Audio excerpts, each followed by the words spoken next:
137, Lamed Zion, A, Amud Aleph,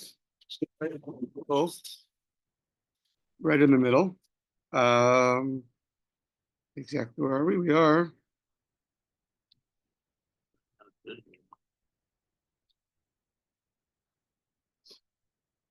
We had the Russia yesterday, right? Yeah. Yeah, okay. About a third of the way down. I don't know, about 15, 20 lines down. Okay, so we just said that the halakha is like Rabbi Shimon Gamliel. What does Rabbi Shimon Gamliel say? If someone instructs to give his property to person A and then to person B, so person A could technically sell it all, and person B will get whatever person A didn't sell. We said that's a smart, a cunning, wise Russia will tell someone to do that. He's a Russia because he gets nothing out of it. He just wants guy 2 to lose out. But he's smart because if you do it, it works. So next line says, Amar Rabbi Yochanan halacha, Rabbi Shimon Gamliel, the halacha accords with the opinion of Rabbi Shimon Gamliel. Umodeh, however, Rabbi Shimon Gamliel admits, Shim nasnan b'matna shchiv meira, lo asaklum. If you do this in a matna shchiv meira, so what's this case?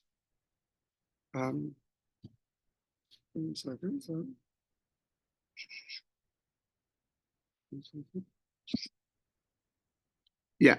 So let's see. If you do this b'matna shchiv meira, so what's the case? That a guy's dying and a guy's so until now it's been a regular guy saying after I die, my property should go to person A, after person A to person B, after person B to person C. Now let's say the person who's speaking, the benefactor, he is on his deathbed. He's what we call the shchiv meira. So now, so in that case,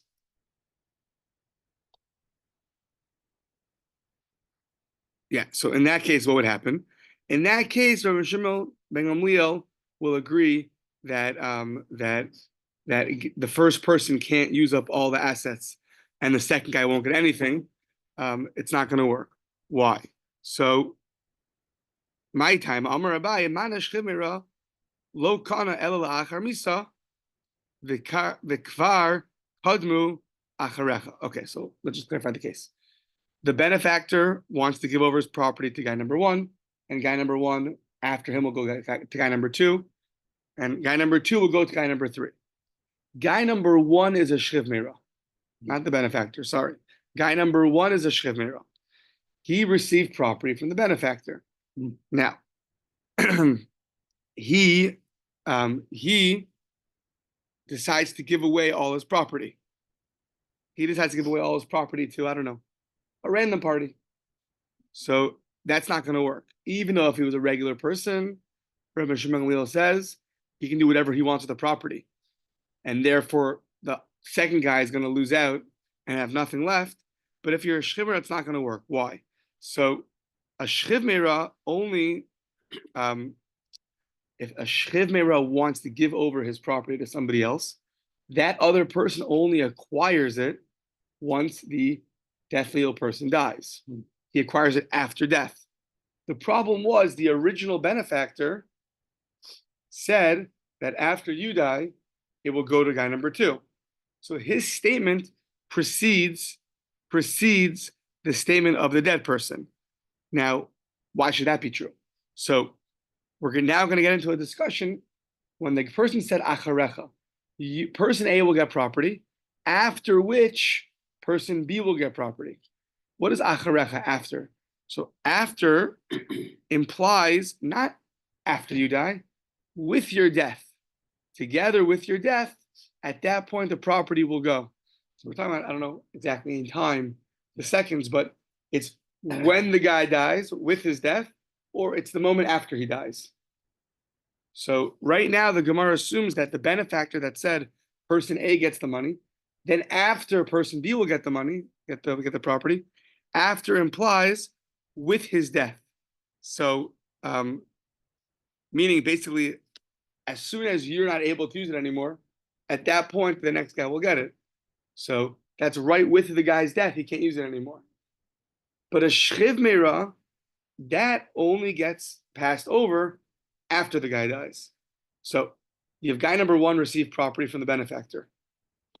As soon as he is dying, that property from the benefactor gets passed on to the second person. But this guy wants to give it to somebody else. But the problem is that that's only going to take effect the moment after he dies. So therefore, transaction one preceded transaction number two. My time Amar Abaye Manash Chimera Lokana Elachar Misa V'Kvar Kodmu Acharecha. Acharecha, already the words already preceded you, meaning that phraseology from the benefactor of Acharecha was implying Acharecha, meaning when you are dying, at that point it's going to the next person. I'm just adding, presumably he means because now you're not able to use it anymore. So even though if you're not fully dead yet, but it's not usable for you, so it's going to go to the next person. Says the Gemara, Umi Amar Abaye Haki. Abaye really said this. Abaye really said that that a shrivmer only acquires things after he dies and not with his death. But we learned a matna shchivera, a gift given from a deathly ill person. From when does the recipient acquire from the deathly ill person? Abaye Amar im gemar misa, with the death, not after the death, with the death. So what are you telling me that Abaye says that a gift given by a deathly ill person is not going to take effect in this case because that only takes effect after the guy dies? It's not true. Abaye explicitly said that a shriv meira, his gift that he wants to give to somebody. So Reuben's dying and he wants to give his I don't know why we always pick on a Cybertruck. Okay, he wants to go over his house over to Shimon. So when is that house acquired to Shimon? Only once Reuben is declared dead. But Abaye said it's not true. He said it while he's dying, with his death, not after his death. So it's a contradiction in Abaye. Rava Amar la'achar gemar misa. Rava said la'achar gemar misa. No, Rava argues and says really it's after he dies, not with his death. How exactly you calculate with his death versus after? I don't exactly know. What does with his death mean? The last 10 minutes, I don't know exactly. The last breath. Yeah. How do you know what? Yeah, I don't know exactly. Yeah. But it seems to be important because there's two opinions about it. You know, and therefore when you have different acquisitions that happen, you have to know which phraseology means what, because it can make a big difference. Yeah, okay. So fine. So now we have a contradiction in Abaye. So says the Gemara, no, Hadar Bey, Abaye Mehahi. That this last thing that Abaye said, that a shchiv meira, a person who's deathly ill, his gift will only be received after with his death. Abaye retracted from that, and really he holds, like we said originally, that he only receives it after the guy's death. So says the Gemara, Mimai de mehahi hadar bey, tilma meha hadar bey. Why do you assume Abaye? Meaning you have two statements of Abaye that contradict each other. Why are you retracting statement number two? Maybe retract statement number one. So statement number one was the fact that the word acharecha really means with the death, and a matna shchiv meira means after the guy died. Here Abaye said that a matna shchiv meira is with his death. Why are you retracting the second statement? Maybe retract the first statement, and really a shchiv meira only acquires things with his death, not after his death. I mean, once you're switching Abaye, or you're saying he retracted, which statement do you choose? Why did you choose statement two and not statement one? So says the Gemara, you can't do that. Lo sakadaita, you can't retract statement number one. Why? We have a Mishnah that says the Tanan zeg gitech imesi. This is your get if I die. Zeg gitech mecholi zeh. This is the get if I die from this sickness. Zeg gitech la'achar misa. This is the get after I die.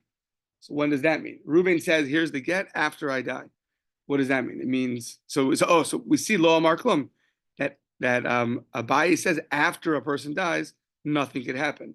So if Abaye wanted a transaction to occur, it had to have been with the guy's death, not afterwards. 1 second.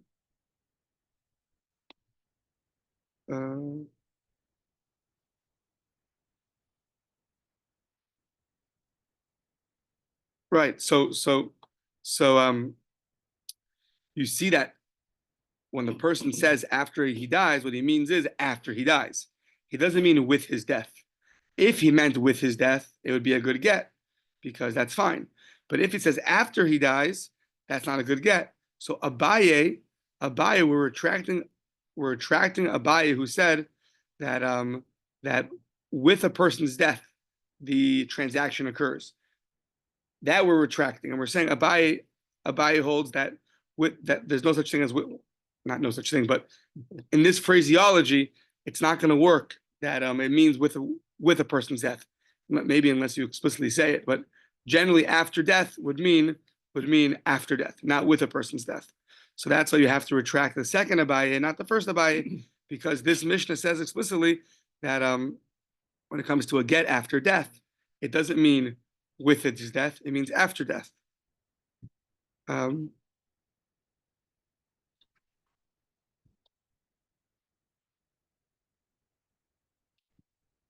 Just interesting, because here it's explicitly, it says la'achar misa, after death. Until now, it didn't say that so explicitly. Okay, fine. What to look into? Rabbi Zer, Rabbi Yochanan, halacha Rabbi Shimon Gamliel. Halacha is like Rabbi Shimon Gamliel. V'afilu haya behen avadim v'hotzian lecheirus. So now, benefactor gave property to guy number one, and after he dies, to guy number two. Guy number one decides to give away all the property and leaves guy number two with nothing, or he gives away some of the property. But the point is, whatever he has left over, that's what guy number two will get. Guy number two will not get everything that the benefactor had in mind for him, because we passed like Rabbi Shimon Gamliel that you're allowed to do that. So now we're gonna have a few novelties within Rabbi Shimon Gamliel. So let's say guy number one got a bunch of servants, avadim. He got avadim, and he went and he freed them. Now, you're not allowed to free an Eved before his time. The Torah says, at least by an Eved Kanani, by a Canaanite Eved, it says, La'olam behem ta'avodu. They have to work forever. What does forever mean? 50 years. Why does it say forever? It always bothers me. I don't know. But it says, La'olam behem ta'avodu. At the 50th year, the Jubilee year, the servants go free. So the guy here did an Aveira. He freed his servants.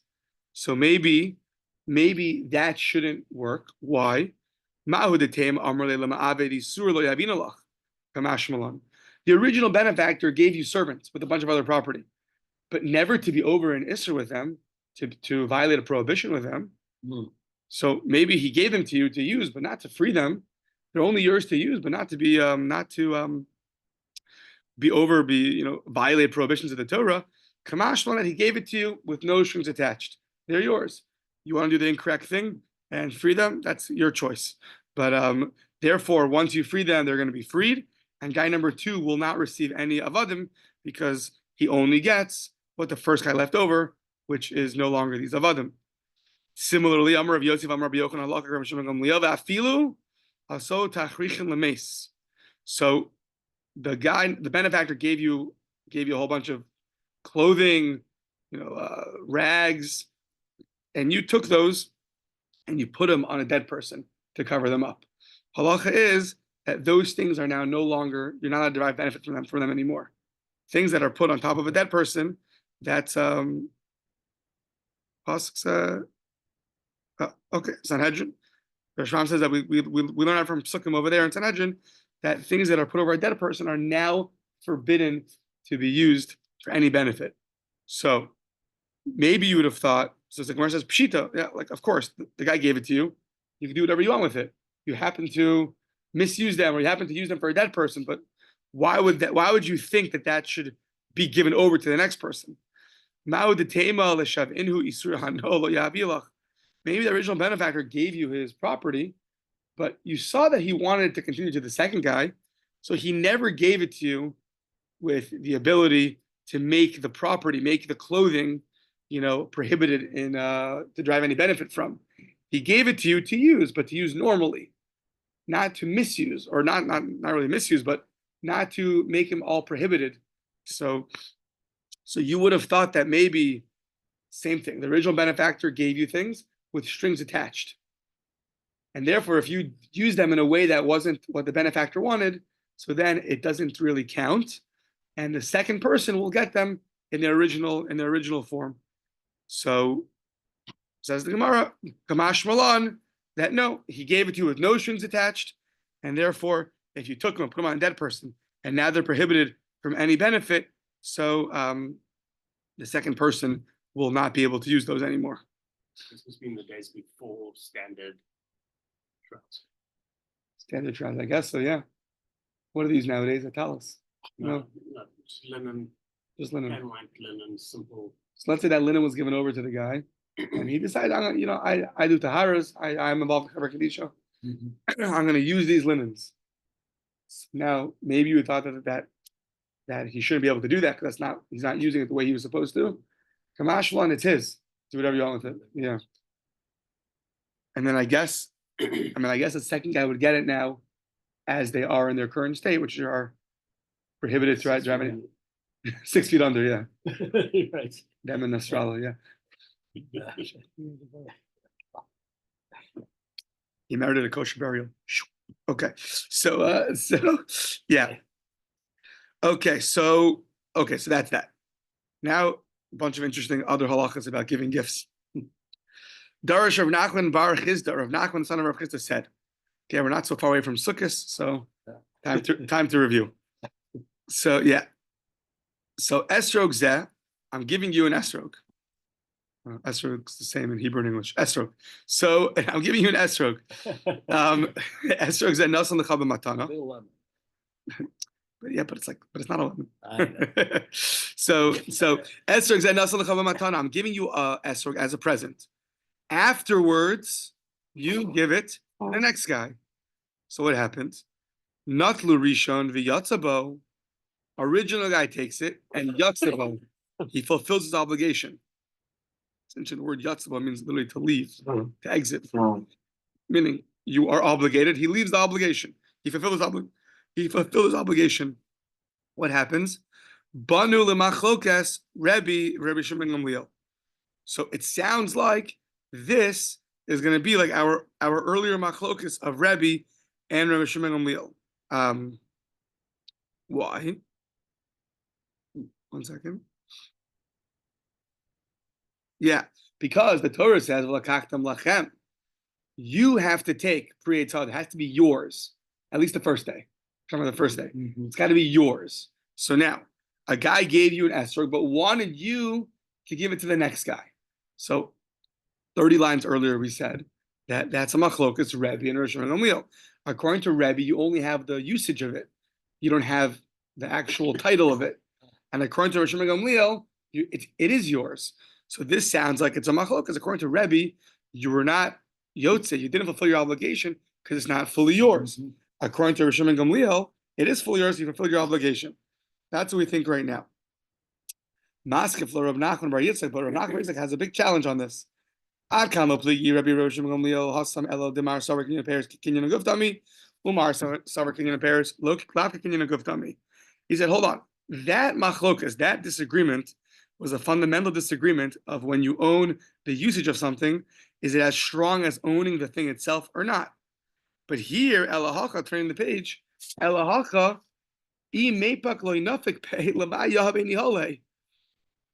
why did the original guy give it to you? So before he gave to you, maybe he gave it to you just to use, and that's as strong as owning it, maybe not. Fine. But here, why did I give you an esrog? To fulfill your mitzvah with it. So if you only can fulfill your mitzvah with it if it's yours, so the guy is not going to give it to you. The guy wants to use it to fulfill. The guy said, here's an esrog. It's not yours. It's first day of Sukkot. Yeah, you can just get usage from it. That's not what happened. The guy gave it to you to fulfill the mitzvah with it. So here everyone's going to agree. The kuli amalo pligi the nafik bay. Here everyone agrees that to be yotzi or mitzvah, that's why the guy gave it to you. That's not up for debate. Now, you want to know machra or achla? Can you sell the esrog or can you eat the esrog? Okay. Banu lemachlokas, Rabbi Shimon Gamliel. That's going to be that machlokas of Rabbi and Rabbi Shimon Gamliel. When person A gives the person B to give the person C, how do you view it?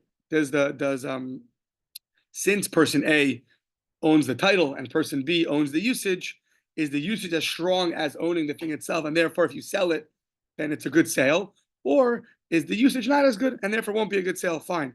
But to be yotzi or mitzvah, that's why the guy gave it to you. And even more so, until the first guy has fulfilled his mitzvah, the second guy can't do anything with it. It's not his at all, right? So until the first guy really fulfills the mitzvah, it's really fully his. Now, yeah. So it comes out a very interesting thing. The esrog has to be fully yours. So it's yours fully to fulfill the mitzvah with it, but to sell it or to eat it, it's not yours. But it's still enough yours to fulfill mitzvah of lulav and esrog with it. It's an interesting middle ground. Yeah. So.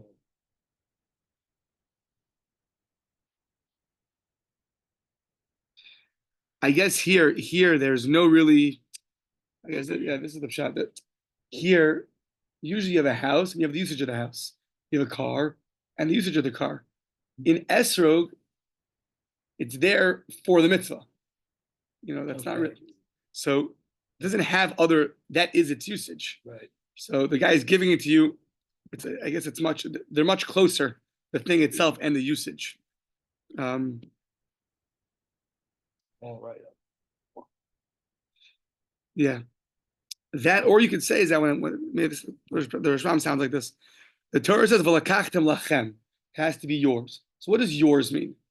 So as long as the guy number 2 has no ability to touch it at all, right? Mm-hmm. So that's enough yours. Maybe you don't need 100% yours. Maybe it's enough yours since guy number 2 can't touch it at all until you fulfilled your mitzvah. So therefore that's really considered enough yours. And therefore that still fulfills the Torah's obligation of yours. Okay. But it's food for thought, or esrog for thought. Yeah. So Amar Rabba Bar Huna, speaking of esrog. That's exactly the problem with coffee. Of what of? Food. What? Peiros, very good. Charles is shipping nachas. Okay, so now let's say you have a father dies, and now a bunch of property is given over, and they haven't divided it up yet. So it's first day of Sukkot, and the brother sees, wow, his father left over an esrog, and I guess it was still kosher. Amar Rabba Bar Huna, ha'achen shekanu esrog b'tfusa sabayis. The tfusa sabayis is literally the grasping of the house. What it means is the father left over a lot of property, and one of them was an esrog. So now, before it gets all divided up, one brother takes it, natlu echad man v'yatzabo, and he goes to show it and fulfills his mitzvah. So now, im yachol ochlo yatza. If he's able to eat the esrog, then he fulfilled his mitzvah. V'im lav lo yatza, meaning if he takes the esrog and no brothers protest, no brothers protest, they're all fine with it. So then they've shown that they're happy to give up the esrog to this brother of theirs. Reuben gets esrog, and no one protests. So then that's fine. That's why he's able to eat it. Meaning, eat it just an example of he can use it for whatever he wants after Sukkot. So, but if the brothers do protest, so then lo yatza, then it was never fully his. Why? Because let's say you have 10 brothers inherited a property. So let's say they all inherited an esrog. So the esrog is not mine fully. It's 1/10 mine. Mm-hmm. But that 1/10 is fully mine. It's only 1/10 of the esrog is mine. So that's for sure not considered yours enough to fulfill your mitzvah. So that's lo yatza. V'davka de'ika esrog l'kol chad v'chad. But this whole thing is even true, is only true when everyone has their own esrog. Then the fact that the brothers didn't make a protest shows that really they want this guy to have it. But if nobody had an esrog, so just the fact that they're quiet and didn't protest doesn't necessarily mean that it goes to him. They all want an esrog. Why should he get it? This next part they take out because it doesn't make any sense. Aval parish or rimon lo, but a parish fruit or rimon fruit not. So some take it out because what does a pomegranate have to do with an esrog? Doesn't really fit in. Now Prince is a close connection. He's the colors. Close. what's it called? A quince? Is it quince A quince and a pomegranate. Interestingly enough, history bite over here. The Rashbam says here, and our minhag that everyone makes a bracha, our minhag that we're all yotu with one esrog. How does that work? It says we only had one esrog in town, and it gets passed around. Everyone makes a bracha on it. So 1 second, how does that work? The whole shul only owns part of it, meaning it's the shul's esrog. Okay, that's like the brother's esrog. So we all own 1/100th of the esrog. You can't make a bracha on that. It's not fully yours. So there he says that everyone's in agreement. It's like, even if you don't speak it out, the agreement is that every time one person gets esrog, we all acquire to him our portion of it. Therefore, it's fully his. And when he gives it to the next guy, everyone agrees it's fully, let's say, let this happened one year, you leave your lulav in esrog and you leave the house and and now your wife wants to go use it. And you never formally gave it to her or whatever it is. So it could be, it's understood. It's understood that it's fully hers when she wants to use it. You don't always have to speak everything out.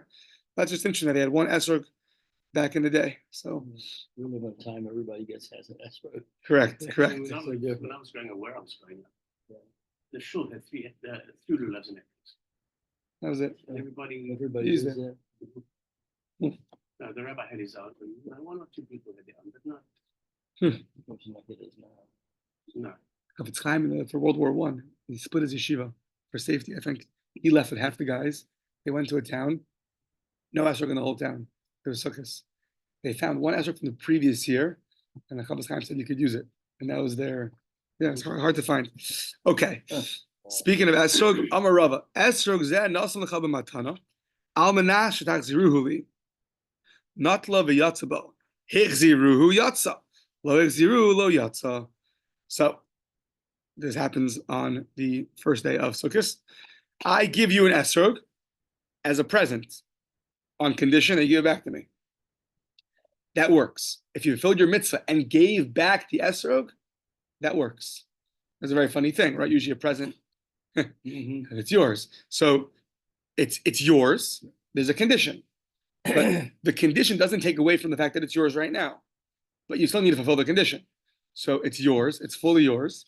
However, when you give it back, so then you fully fulfilled your mitzvah. Because, you fulfilled your mitzvah, but it's like hanging in limbo. Because if you don't give it back, then retroactively we see it never belonged to you. Because you didn't fulfill the obligation. I gave it to you on condition to give back to me. You took it, fulfilled your mitzvah, and then pitched it to your kid, and he hit a home run. Now there's no more esrog, right? So you never gave it back to you. So just thinking what happened with me and my son. Okay, so that doesn't work. Says the Gemara, Kamash Malon, the matana almanas lahaksir shmei matana. Oh, you learn from here. This is somewhat of a debate, but we see from here a present given on condition is still considered a present, meaning you can understand the other side very well. Maybe such a thing is not called a present if it has strings attached. Right. No, Kamashlan, it is considered a present, and therefore, could you marry a woman like this? Maybe you have to give her something.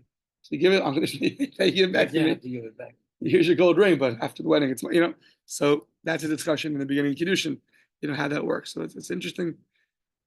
What does it mean it's yours, but it's on condition to give back? Why does a condition that tonight doesn't take away from the fact that it's yours? So Just a little aside. There was a guy that gave his fiancée $70,000 engagement ring, and then they split up. Who does the ring belong to? Oh. So they took it to court, and the court actually ruled that the buyer keeps it. Who's the buyer? Oh, she's the guy. He bought it, the one who purchased it.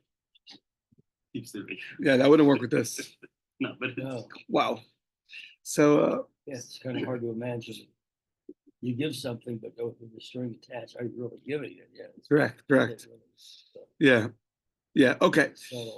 So now we left the world of esrog and we went to a woman, trees, and an owner. Let's see. Ha'i isisa. There's a certain woman. The havala dikla ba'ara de Rabbi Barabaye. She owned this tree, this date palm tree. It was in the property of Rabbi Barabaye. So at some point she bought from him this tree in the middle of his, beautiful garden. So what happened? Kol emas davi azla lemigzrei. She went to I don't know, the migzrei to cut her tree to harvest the tree.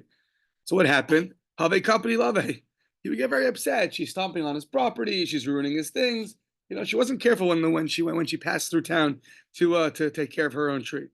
So what she said was, Aknisa nihale kol shani chayav. She said, you know what? I'll give him the tree as long as he's alive, right? Yeah. And afterwards, I'll take it back. So now this is at first glance similar to a benefactor giving to person A to give to person B. I'm giving to person A, she's giving it to him.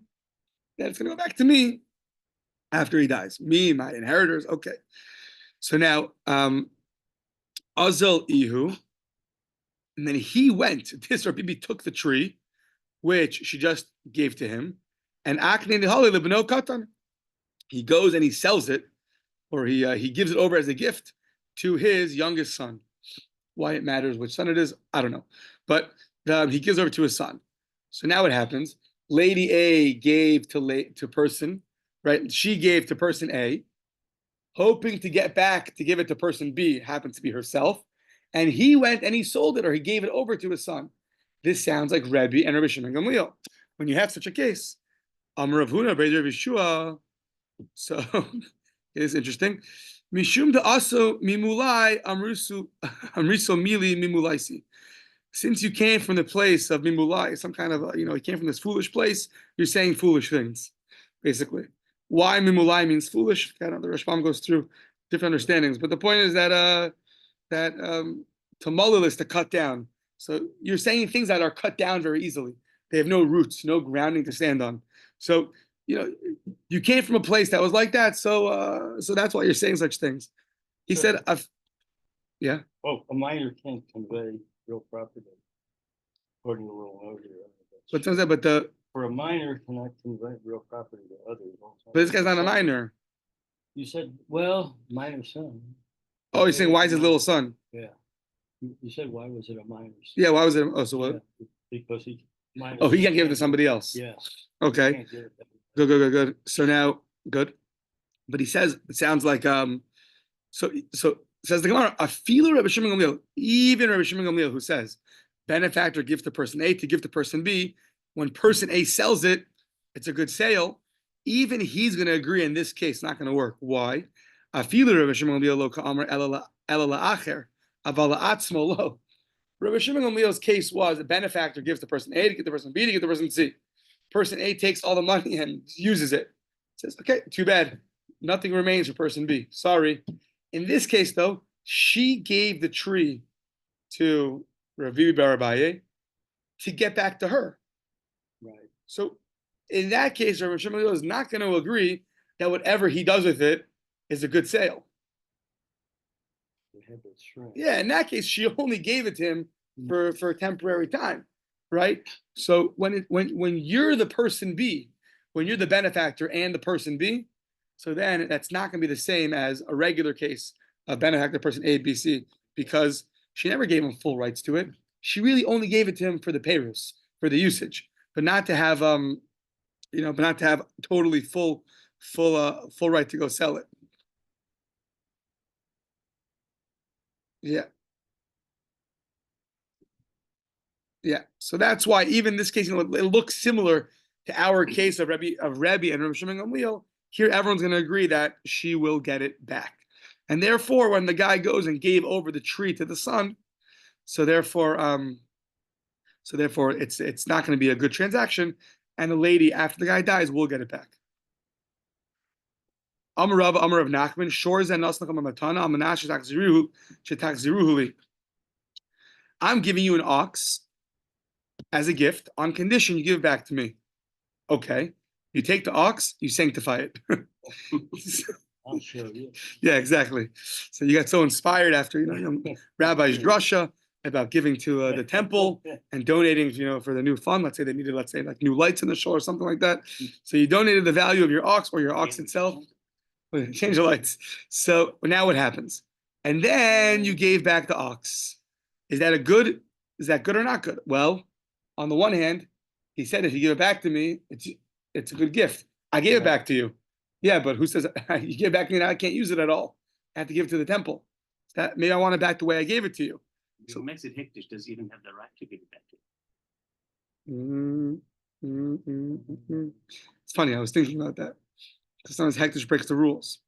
It's the whole Gemara in the Dharam. Yeah, good question. I also had that question.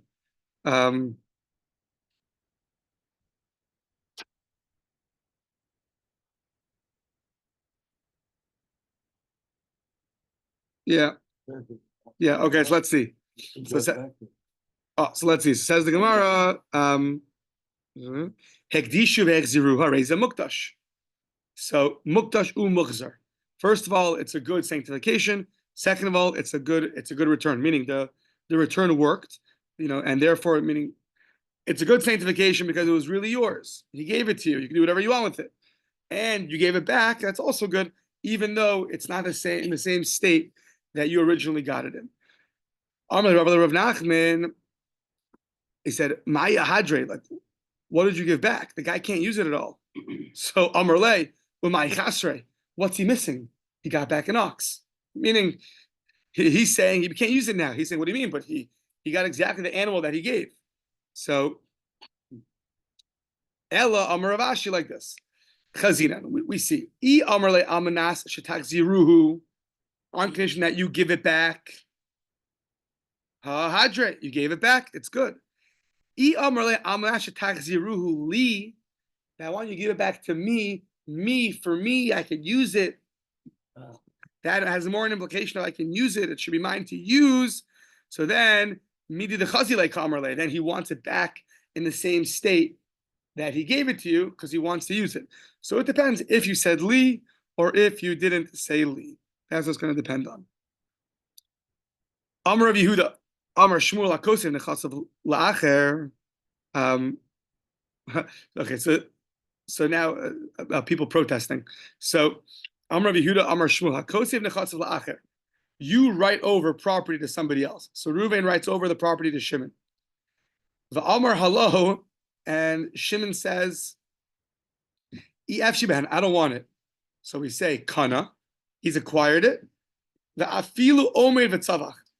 Even if he's getting up and screaming his head off that he doesn't want this transaction, he still acquires it. We'll see what this means in a second. At first glance, it makes no sense. You can't give someone to someone against their will.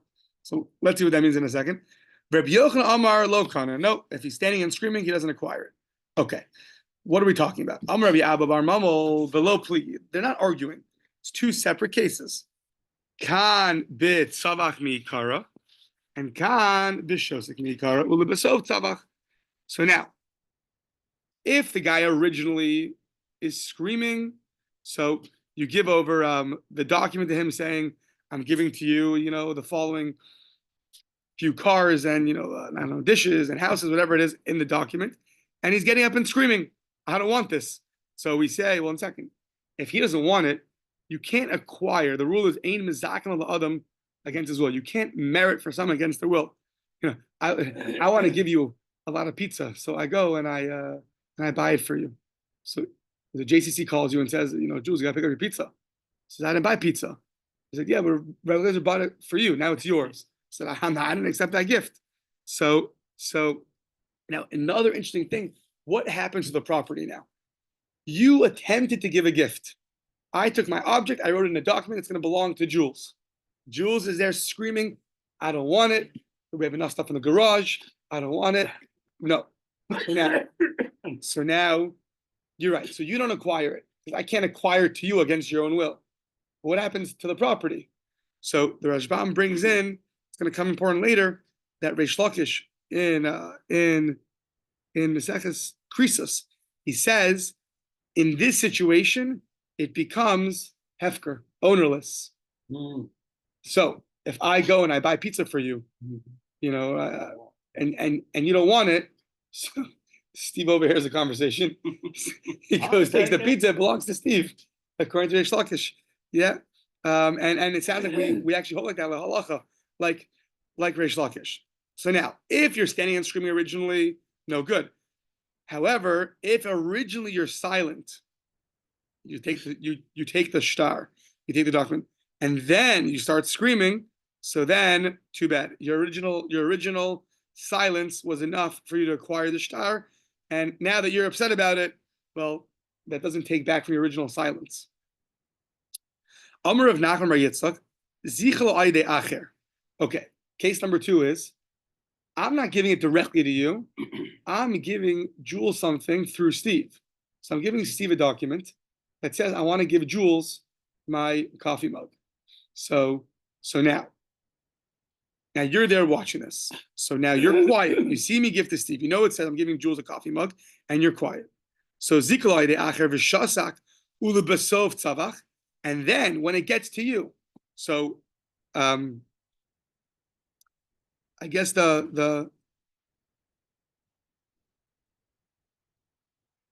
I guess now Steve gives the document over to you. So it was acquired through him, and now he gives you the document for you to have, for your own